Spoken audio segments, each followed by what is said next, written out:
Assalamualaikum warahmatullahi wabarakatuh. Saya di Keppel Island, Rockhampton, dan ini adalah pulau yang 3 jam kalau terbang dari Melbourne atau 600 km 7 jam berkendaraan dari Rocky. Inilah pesan teori memakzulkan Jokowi. Di Amerika Serikat ada Watergate dan di Indonesia ada Muldoko Gate.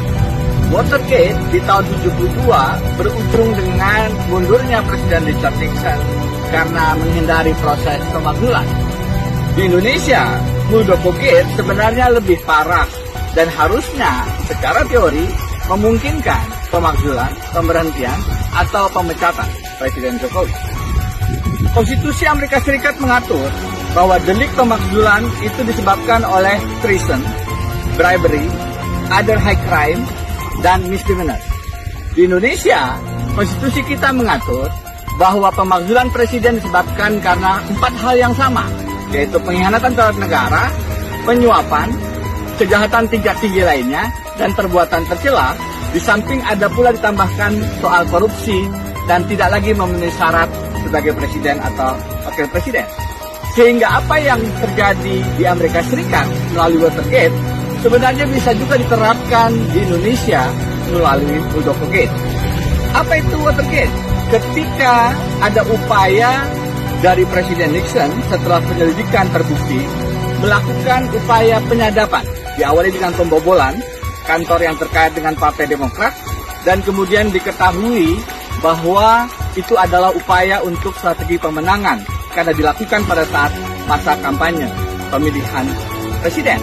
Di Indonesia, Muldoko melakukan upaya untuk mengambil alih Partai Demokrat dengan berbagai langkah-langkah yang seolah-olah hukum, terakhir dengan peninjauan kembali, yang ujungnya adalah mengganggu Partai Demokrat dan akhirnya juga mengganggu pencalonan Anies Baswedan yang sekali lagi terkait dengan strategi pemenangan Pilpres. Jadi, antara Watergate dengan Muldoko Gate hampir serupa dan sebangun. Bahkan Muldoko Gate sebenarnya lebih parah. Kalau Watergate hanya melakukan penyadapan, Muldoko Gate sebenarnya mengambil alih secara paksa Partai Demokrat di Indonesia.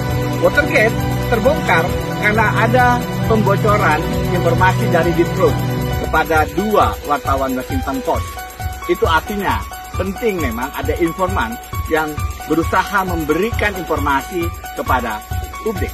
Berdasarkan bocoran informasi itulah akhirnya terbongkar keterlibatan Presiden Richard Nixon dalam Watergate. Karena itu saya mengusulkan perlunya ada penyelidikan angket yang dilakukan DPR untuk melihat keterlibatan Presiden Jokowi. Dalam kasus Muldoko Gate, Presiden Jokowi tidak bisa mengatakan tidak tahu, karena jelas beliau adalah kepala staf Presiden Jokowi sendiri. Apakah Presiden terlibat? Tentu harus ada penyelidikan yang serius dan profesional. Yang pasti, Presiden Jokowi melakukan pembiaran by omission, dan itu pun sudah merupakan satu pelanggaran dalam konteks delik impeachment. Karena yang dilakukan adalah pelanggaran terhadap kedaulatan partai politik. Apakah DPR akan melakukan hak angket, menyatakan pendapat, memulai proses daripada impeachment? Itu langkah politik. Memang kalau kita membaca konfigurasi dukungan presiden di parlemen yang mayoritas mutlak, menjadi sulit untuk membayangkan koalisi pemerintahan memulai proses pemakzulan. Apalagi di kasus Watergate, Richard Nixon akhirnya dituduh melakukan pelanggaran, menghalang-halangi penyidikan, menyalahgunakan kekuasaan, dan melecehkan parlemen.